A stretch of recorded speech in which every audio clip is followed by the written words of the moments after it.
Assalamualaikum dan salam sejahtera. Saya ucapkan kepada hadirin sekalian yang menyaksikan siaran rakaman Virtual Speaker Corner iaitu episod 9 pada hari ini. Dengan itu, saya ingin mengucapkan terima kasih atas kesudian anda semua pada hari ini.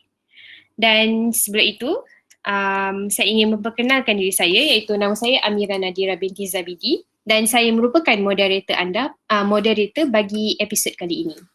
Sebelum itu, terlebih dahulu saya ingin memperkenalkan panel kita pada hari ini bagi episod 9 ini iaitu Muhammad Syakir Naim bin Muhammad Zainuri dan beliau merupakan pelajar tahun 1 dari program Bachelor Science Horticulture dengan kepujian.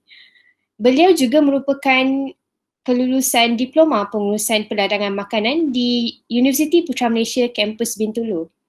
Maka tanpa melengahkan masa lagi, saya ingin menjemput saudara Syakir Naim untuk menyampaikan tajuk perkongsian beliau iaitu aircraft cleaning. Menarik bukan? Dengan itu, saya mempersilakan. Okey, bismillahirrahmanirrahim.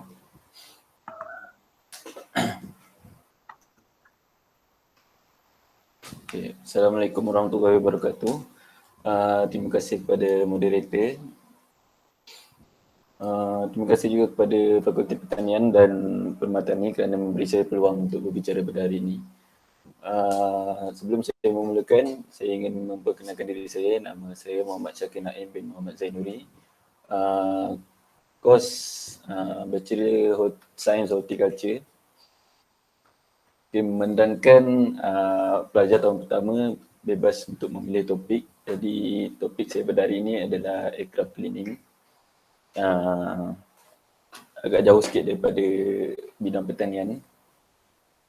Okay, sini saya akan menceritakan sedikit tentang pengalaman kerja saya dalam bidang aircraft cleaning dan juga beberapa informasi yang saya perolehi semasa bekerja.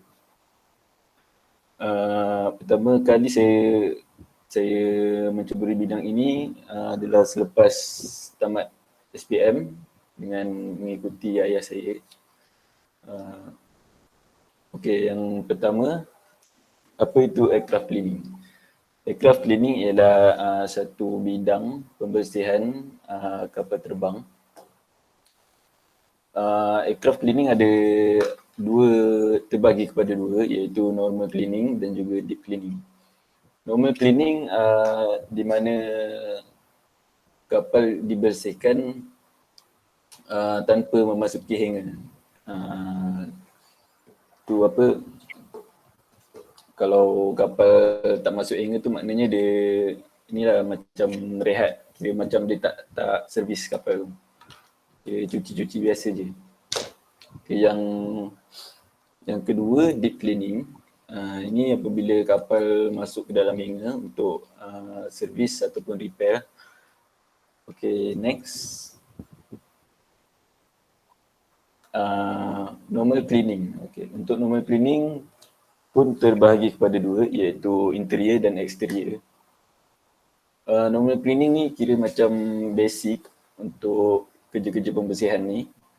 So kalau dalam bahagian dalam interior tu yang paling basic adalah bahagian seat, tempat duduk, bahagian lavatory, tandas dalam kapal tu. Lepas tu bahagian galley. Galley ni macam bahagian dapur lah, dapur dalam kapal terbang tu kalau anda perasan. Kat bahagian belakang sekali ada tempat disimpan makanan. Lepas tu bahagian crew cabin, tempat rehat untuk kru, untuk pramugara dengan pramugari, untuk pilot apa semua. Lepas tu bahagian cockpit, bahagian hadapan sekali, bahagian pilot lah. Lepas tu exterior. Exterior ni yang paling basic adalah exterior ni dikira bahagian luar. Yang paling basic adalah body, badan kapal tu, bahagian wing, sayap, bahagian belly, bahagian bawah, bahagian perut kapal tu. Lepas tu fuselage, bahagian atas. Lepas tu vertical dan horizontal stabilizer di mana ekor kapal, bahagian menegak dan juga bahagian melintang. Lepas tu ada cargo, tempat untuk simpan luggage lah. Contoh-contoh kerja yang untuk normal cleaning ni adalah untuk bahagian interior ada vacuum, ada lap habuk, ada cuci toilet. Itu antara kerja-kerja basic lah untuk bahagian interior. Untuk bahagian eksterior pula, kerja yang paling basic adalah basuh lah, basuh satu body tu. Basuh macam kita basuh kereta kan. Okay, yang next. Okay, ini contoh-contoh gambar dalam ni lah, dalam bahagian kapal terbang. Yang pertama seat, yang kedua cockpit, bahagian tempat pilot. Yang ketiga crew cabin. Kalau anda tengok ada katil sini, itu untuk kru-kru dalam kapal terbang tu berehat. Macam pilot, pramugara. Diorang rehat kat situ lah. Itu kebanyakannya untuk kapal yang mengambil masa lama. Itu kapal untuk jarak jauh lah. Selalunya kapal untuk keluar negara. Lepas tu ada bahagian galley. Kalau anda tengok kat sini ada macam almari tu. Tu untuk simpan makanan. Ada fridge, ada coffee brewer untuk brew coffee tu. Lepas tu bahagian lavatory ataupun tandas. Okay, next. Okay, ini contoh gambar untuk bahagian eksterior. Kalau bahagian kokpit paling hadapan, kepala lah, orang panggil kepala kapal. Lepas tu ada wing, sayap kiri dan kanan. Lepas tu ada stabilizer, vertical dengan horizontal, dengan ekor yang menegak dan juga melintang. Lepas tu kalau fuselage, dia bahagian atas kapal tu, bumbung dia. Lepas tu kalau belly pula bahagian bawah, bahagian perut dia. Okay, next. Okay, kita masuk pada deep cleaning. Deep cleaning terbahagi, deep cleaning bergantung kepada check dia. Check ni maksudnya macam check lah, macam kalau check A, dia macam servis biasa je, like service dia kata sini. Lepas tu kalau check B, dia ada detail service, dia detail sikit lah daripada like service. Untuk check C, dia semi overhaul, check D, full overhaul. Kalau check A ni, like service, dia contoh dia macam tukang minyak hitam, dia ringan lah. Kalau check B, dia detail sikit kalau dia repair benda-benda yang rosak. Kalau dia untuk kapal yang ada problem sikit dia tak banyak. Untuk kalau check C, dia semi overhaul, dia buka sebahagian kapal tu. Untuk ini biasanya untuk kapal yang ada problem banyak masalah kat kapal tu, dia akan buka, dia akan buat semi overhaul. Kalau check D ni, dia full overhaul, dia akan buka semua bahagian. So dia akan buat kapal tu nampak macam kapal baru. Dia akan servis semua lah. Lepas tu cuci apa semua. Okay, next. Okay, untuk check A, kerja-kerja pembersihan untuk check A ni lebih kepada interior, iaitu bahagian dalam. Biasanya yang akan dibuat adalah normal cleaning, macam normal cleaning tadi. Lepas tu kalau untuk check B, dia ada interior dan exterior. Ini pun sama juga, dia akan buat normal cleaning. Lepas tu dekat ni dia akan buka sebahagian kapal tu lah, macam part-part yang senang untuk dibuka, dia akan buka untuk cuci. Lepas tu masuk kepada check C. Check C ni dia buat interior dan exterior. Dia akan lebih detail sikit sebab dia akan buka semua part kapal tu, tapi dia akan cuci sebahagian saja, yang mana kalau owner kapal tu minta baru kita cuci. So contoh-contoh kerja untuk check C ni macam buang grease, buang habuk, lepas tu cuci toilet, macam tu lah. Lepas tu untuk check D, dia detail, kira semua bahagian kapal tu akan buka, lepas tu kita akan cuci. Dia akan buat full cleaning. Dia buka habis lah semua part yang ada dalam kapal tu. Contoh macam ceiling, sidewall, floorboard. Floorboard tu macam lantai kapal tu. Yang dekat seat tu, lantai kita pijak tu dipanggil floorboard. Lepas tu dekat crew cabin, situ kita akan cuci.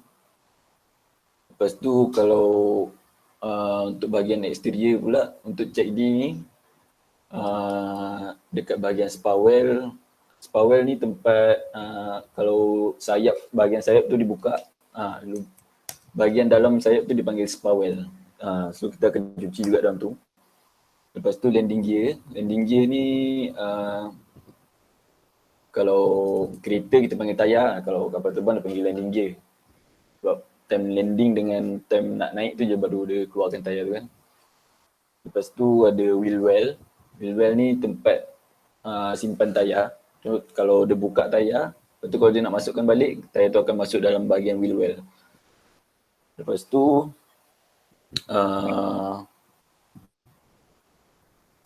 untuk exterior ni, contoh-contoh kerja dia adalah basuh detail lah, basuh semua bahagian kapal tu. Lepas tu ada paint stripping. Paint stripping ni untuk tanggal cat kapal tu. Lepas tu ada buang grease, buang tar dalam bahagian wheel well tu. Sebab dalam bahagian tu memang banyak tar sebab dia masa kapal tu berjalan kan. Memang tar banyak masuk dalam tu. So kerja-kerja cleaning dalam tu memang agak susah sikit lah. Sebab nak kena buat detail. Okay, sekarang kita masuk bahagian paint stripping. Paint stripping ni bahagian antara kerja yang lasak sebab dia menggunakan chemical yang digunakan tu untuk menanggalkan cat kapal tu. Bayangkan cat kapal yang tebal tu dia boleh tanggalkan guna chemical tu. So kalau nak buat kerja ni kena pakai PPE. Contoh PPE macam glove, respirator dengan boot lah. So kalau tak pakai tu, kalau kena tangan memang berparut lah sebab chemical tu memang kuat. Okay, untuk bahagian paint stripping ni dah ada beberapa proses. Yang pertama masking. Kita balut bahagian-bahagian yang kita tak nak kena paint stripper tu. Sebab kalau kena, kemungkinan bahagian tu akan rosak. Lepas tu proses kedua adalah paint stripping di mana kita menyembur chemical tu. Kita sapu chemical tu dekat seluruh bahagian kapal. Lepas tu kita ada water break test. Tu selepas semua cat dah ditanggalkan, ada water break test untuk mengesan bahagian mana yang kalau kita lalukan air dari atas, bahagian tu macam pecah sikit. So maknanya bahagian tu ada minyak lah. So kita akan cuci balik bahagian tu. Lepas water break test kita ada Elodyne treatment. Elodyne treatment ni kalau water break test tu macam tak perfect, so Elodyne treatment ni macam tak kena pada semua bahagian. Elodyne treatment ni adalah macam treatment untuk tak nak bagi karat dekat bahagian body kapal tu.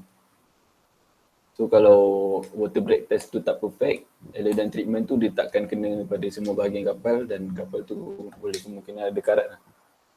Lepas tu yang terakhir, painter take over. Okay, di sini kita bagi kepada painter untuk dia cat balik kapal tu. Okay, saya rasa itu saja daripada saya. Mohon maaf andai ada kekurangan. Terima kasih kerana sudi mendengar topik saya pada hari ini. Terima kasih juga kepada Fakulti Pertanian dan juga Pematani kerana memberi saya peluang untuk berbicara. Dengan itu saya serahkan kepada moderator. Baik. Terima kasih kepada Saudara Syakir Ain di atas perkongsian beliau sebentar tadi. Dengan itu, tamatlah episod kali ini. Jadi saya akhiri episod kali ini dengan tagline Permatani iaitu pertanian ialah tunjang kehidupan.